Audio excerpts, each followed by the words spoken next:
Hi YouTube, Francis here. Thank you for coming back to my channel. If this is your first time here, I bid thee welcome. There is a subscribe button and a bell below if you want to support this channel and be notified when I upload more content. I'm just looking at the lights and it's just making me look very blur. Anyway, I'm coming to you from Kaurna country, and as such I acknowledge the Kaurna people of the Adelaide Plains as being the traditional custodians of this land. And in doing so, I pay my respects to their elders, past, present, and emerging. So this is one of the many videos that I've been wanting to do for a while. It's right back at the beginning for people who are just starting out in witchcraft. And I suppose these are just some of my thoughts as someone who's been following this path for the last forever, 30 odd years. And also seeing how the word, the label, witchcraft has changed dramatically, especially in the last 10, 15 years. A lot of what's been depicted as witchcraft these days, I personally don't recognise. It holds very little to my training, my background, and also how I perceive the craft. But that's probably one of the advantages these days, is that, especially if social media is anything to go by, not to mention the majority of the books that can be nasty, regurgitated, and a lot of it is, it's the same stuff that's coming out. And if these books are anything to go by, I honestly see witchcraft as being demoted, being stripped down to what some people call operative witchcraft or operative magic, and that it's just largely spell casting. I sometimes, going by what I see on social media, question as to whether it is actually spell casting, or if I want to be really nasty, I call it wishcrafting. So it's witchcraft as opposed to witchcraft. So having said that, and I know this has probably upset a few people, but bear with me, I ask. Because while I don't deny that magic is indeed part of the craft, it is not the be-all and end-all of witchcraft, or at least my version, my interpretation, the lens through which I look through. If it is for you, well, so be it. But I do find I struggle and I upset people and they upset me when I talk about witchcraft, because we are just not on the same page anymore. And to be quite honest, I actually see it, it's rather sad where it's been picked to bits, something that, as I said, I've been following for the last 30 years, if not more, and what it's been reduced to these days. So there's so much more to witchcraft that has been excluded, forgotten about, ignored, and yeah, and it leads into a whole range of problems when people are jumping, and I've mentioned this in other videos, jumping straight into manifesting and what they think is spellcrafting when they don't even know the basics. So if you are any sort of beginner, especially if you are interested in this as a longer term path, more than just a egocentric, get me out of this sort of fix so I don't have to do anything sort of attitude, well, it's important to actually understand what magic is all about, how it actually works. And this isn't because it's dangerous per se, but more along the lines that effectively magic is energy. And if you do not truly understand anything about the alchemical process of manipulation of energy, and really if you don't have the skills to raise the appropriate energy, to direct it to a specific goal that you are desiring, then you have, in all honesty, no control or very little control, or the very little ability to control any possible outcome. So while your spells may be successful every now and then, it's probably more then than now. And yeah, so don't believe the people who are on social media saying that it's all about intent. I have done another video about intent because I think that is utter rubbish, and I've explained why. It is more than intent, and having that attitude. Now that's a dangerous or potentially dangerous attitude, careless, foolish attitude to hold. And for a beginner, something that I definitely do not recommend in following this it's all about intent attitude. Because if it was that easy or that simple to do, I wouldn't be working full-time after 30 years of being a witch. Maybe I'm doing it completely wrong. But as I said, I have a different approach to magic. I have a perception that magic and the craft changes from the inside out, not the outside in, if that makes any sense. I also do not consider that it should be or be used as a weapon against all and sundry who might have smited you. I get tired of seeing all the revenge spells and a request for such spells for situations which are largely based on an individual's ego, and because someone smited you and upset you, you want to take revenge on them. I'm not saying that there aren't circumstances and situations where protective or even vengeful magic is appropriate course of action, but at least how I see things, it's not the very first call to make. And if I can be so bold, people who want to throw around this sort of negative, destructive, tit for tat sort of attitude, to me it's very Christianized, it's very scapegoating, and really I just would like to say to these people to grow up. Life is about not always getting what you want. Then you come back and look at why you want that thing and what actually went wrong, so to speak. It could be timing, it could be that thing is not actually for you, your energy is not in alignment with that thing, because here I am sort of getting into metaphysics again, because I believe the two are almost work very well together, magic, witchcraft and metaphysics. Is that when your energy is in alignment with things, they come more easily to you. End of story. That's my 2 cents worth anyway. You can take it whatever way you want. Okay, so with that little sermon out of the way, what about a beginner? Where should they start? Now, this is something that I, self-promotion plug, I cover in Contemporary Witchcraft, but I'm going to go over a few pointers here. I guess back in the day, I was fortunate that I had a teacher who was actually a magical practitioner and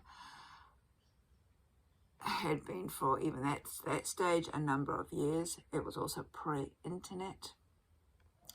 So my teacher actually practiced what he taught.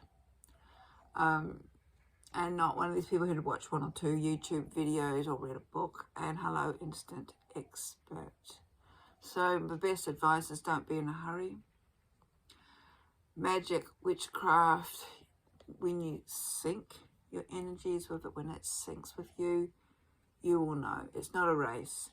There is no goal or prize to be the most witchiest person out there or casting the most spells or whatever.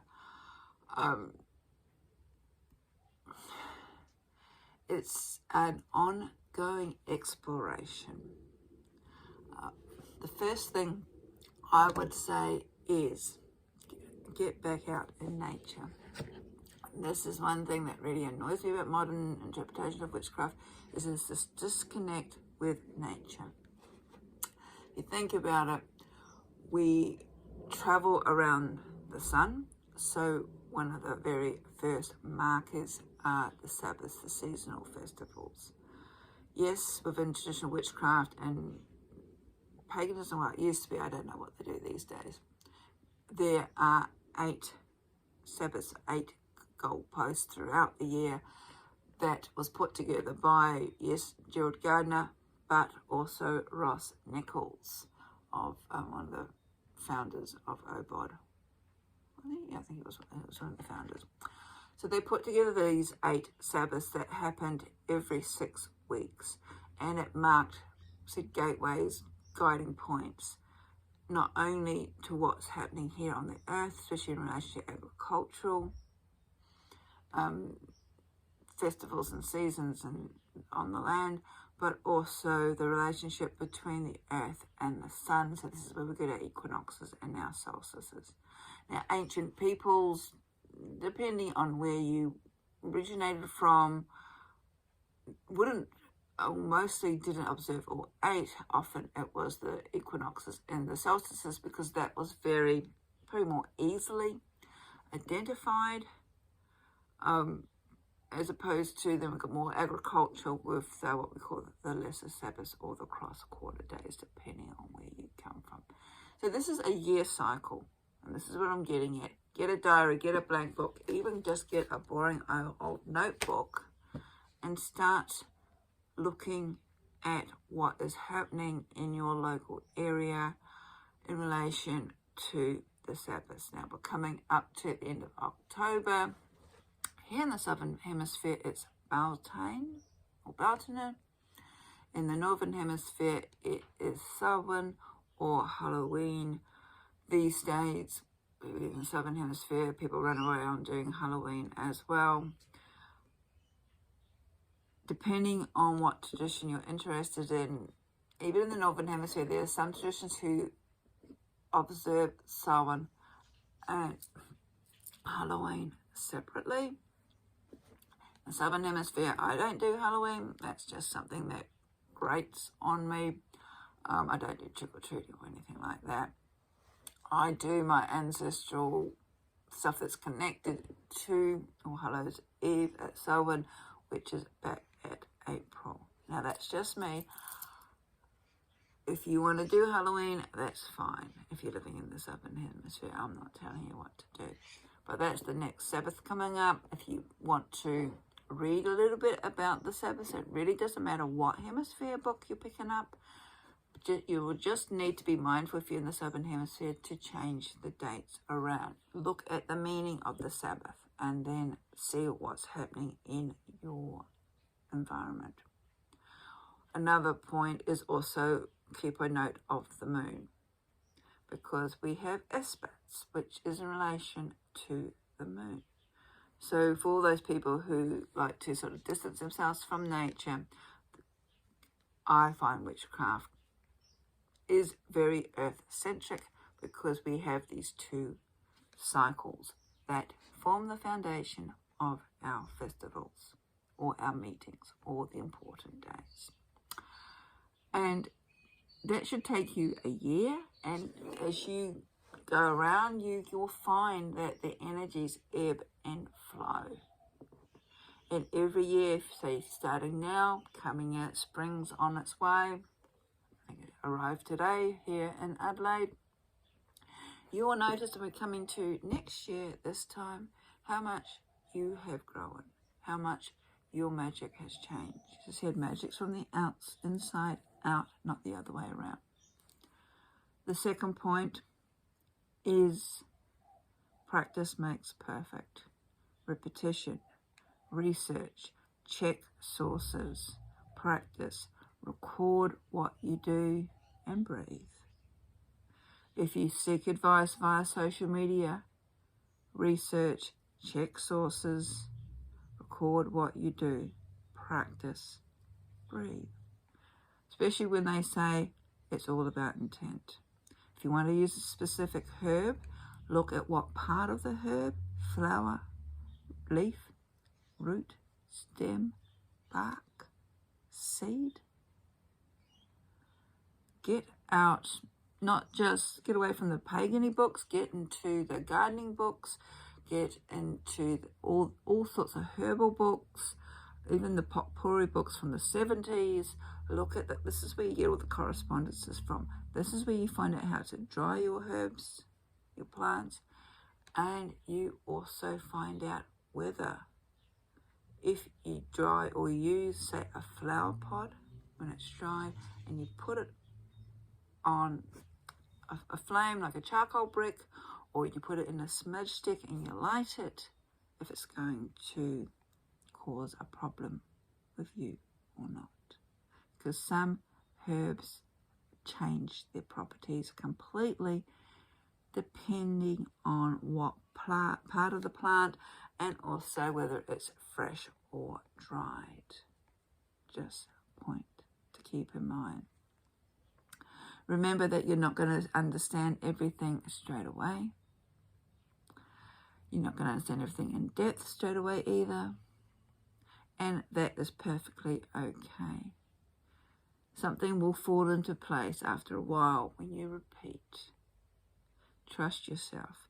Listen to your body. Get out of this and into this. Start embodying your practice. Listen to your gut instincts. Be patient.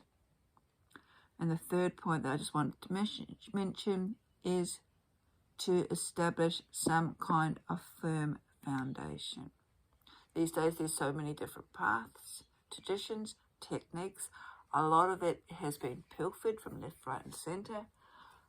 If you want to do that, that's fine. At least understand why you're doing something. If you're going to borrow, especially a magical technique, from another tradition, understand what it's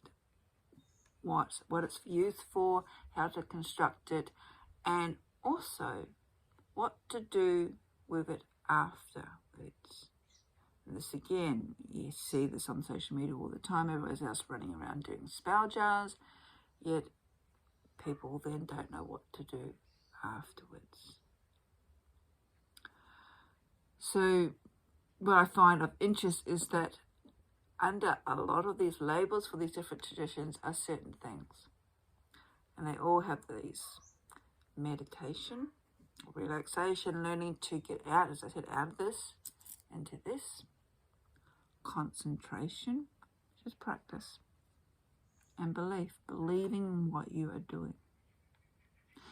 And it's okay to try different styles, different traditions, but I would sort of stop doing it all at the same time. Not only can that be rather confusing, but also it could actually end up being a waste of time. And especially if it's different traditions, I find it's rather discourteous. And again, there's no race. You don't need to spend a week being a witch, a week being a druid, a week being, I don't know, a hongan. It will start true. If you are out there trying to find what resonates with you, give each, 3 to 6 months. Read the books. Use the library. See if you can find some groups. Talk to people. See what really resonates with you. And especially when it comes to witchcraft, again, there are so many different interpretations of it these days. Anybody's running around calling themselves a witch. We're all witches. We're all goddesses, apparently. Yeah. There's different styles within witchcraft. There's, as I said, the operative, if you're interested in spell casting. That's just a minute aspect of my style of witchcraft. There's also eclectic witchcraft, which can take spell casting a little bit further. These days, a lot of people are atheistic. They don't believe in the gods, something that I don't understand. There's also a division between what people perceive as Wicca and what they call witchcraft. We humans, we just love labels, don't we? So you ask 10 people, what's witchcraft, what's Wicca, you're going to get 25 different answers. And that can be confusing for a beginner, but that is it these days because everybody's an expert. So, yeah, just take your time. It will gel. Something will come along and you will feel very comfortable. And it might be, back in the day, we would call it paganism. It was just something general. You didn't have to have a specific little label or identity to it. These days, it's almost like you don't hear paganism being used very much these days. People call it witchcraft. Though I'm of the old school that witchcraft is a specific tradition.